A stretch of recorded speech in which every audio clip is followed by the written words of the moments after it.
ორიენტირება, ანუ გაგნება, ნიშნავს საკუთარი ადგილმდებარეობის დადგენას სხვა საგნების მიმართ.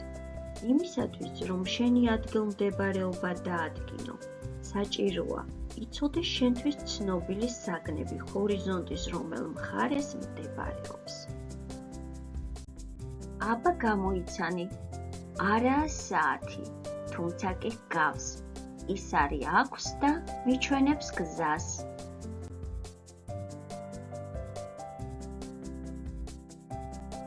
ორიენტირების სხვადასხვა ხერხი არსებობს, მაგალითად მზე, მთვარე, ვარსკვლავები და სხვა, მაგრამ ჰორიზონტის მხარეების დასადგენად კომპასი საუკეთესო საშუალებაა.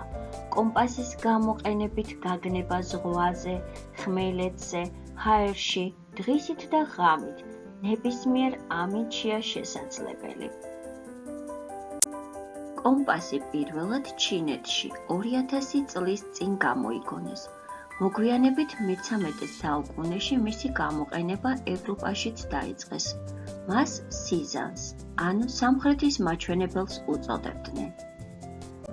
კომპასი პლასტმასის ან ფერადი ლითონისგან დამზადებული კოლოფია, რომელზეც ჰორიზონტის მხარეებია აღნიშნული.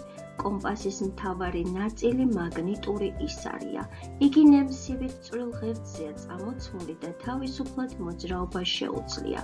მაგნიტური ისრის ერთი ბოლო ყოველთვის ჩრდილოეთის მიმართულებას გვიჩვენებს და მუქადაა შეღებილი. მეორე ღია ფერის ბოლო კი მის საპირისპირო სამხრეთის მიმართულებას უჩვენებს. იცარმა ზედმეტად რომ არ იმოძრაოს და ღერძი არ გაწვდეს, მას ჩამკეტი აქვს. GPS-ი ისეთი ხელსაწყოა, რომლის საშუალებით ნებისმიერ დროსა და ამინდში ზუსტად შეგვიძლია განსაზღვროთ დედამიწის ნებისმიერი წერტილის ადგილმდებარეობა. დააკვირდით სურათს და მიხვდებით, როგორ გადაეცემა სიგნალი GPS-იდან. ამ სურათის მიხედვით კი მიხვდებით, როგორ ხვდება GPS-ის სიგნალი ჩვენს კომპიუტერებში. ჰორიზონტის მხარეების დადგენა პოლარული ვარსკვლავის საშუალებითაც შეიძლება. პოლარული ვარსკვლავი ცის თაღზე უძრავ წერტილს წარმოადგენს. იგი ჩრდილოეთ პოლუსს თავს დაჰყურებს და ყოველთვის ჩრდილოეთის მიმართულების მაჩვენებელია.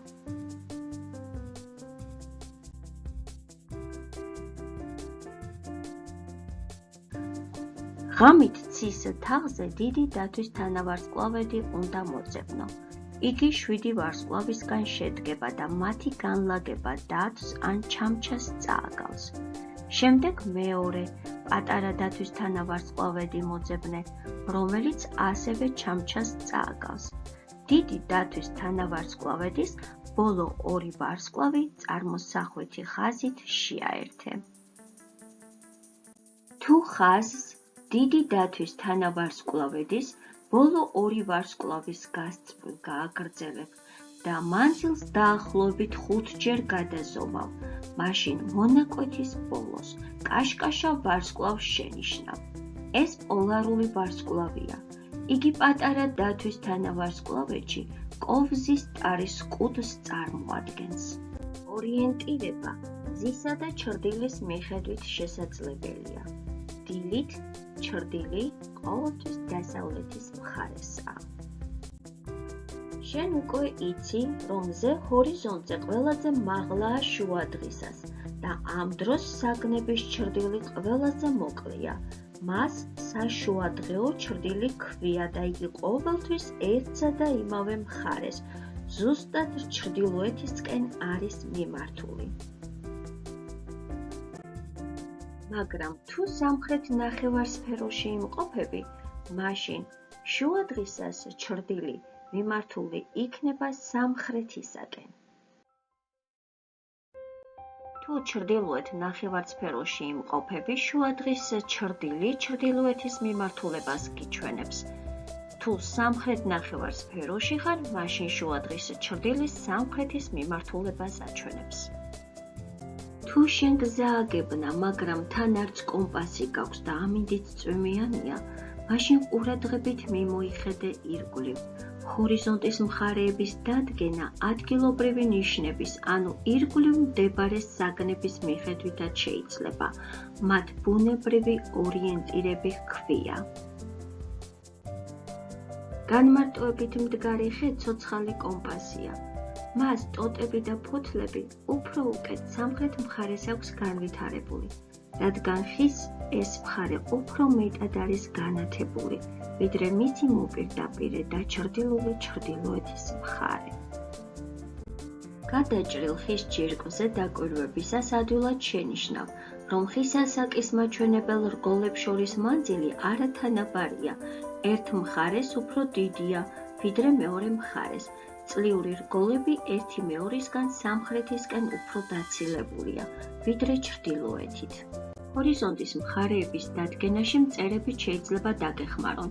მაგალითად, ჭიანჭველები ბუდეს თითქმის ყოველთვის ხის, კუნძის, ბუჩქის სამხრეთ მხარეს იკეთებენ. თანაც მათი ბუდის სამხრეთი მხარე უფრო დამრეცია, ჩრდილოეთი კი ციცაბო. თოვლი უფრო ადრე სამხრეთის მხარეს დნება. ხეს, ქვას, დიდ ლოდებს, ხავსი და მღიერები ჩრდილოეთის მხრიდან ედება, რადგან ისინი სინესტისა და ჩრდილის მოყვარული მცენარეებია. თუ მინდორში აღმოჩნდი და ირგვლივ არც ხეა და არც ქვები, მაშინ ყურადღებით დააკვირდი ბალახს. სამხრეთით ბალახი ყოველთვის უფრო ხშირია, ვიდრე ჩრდილოეთით.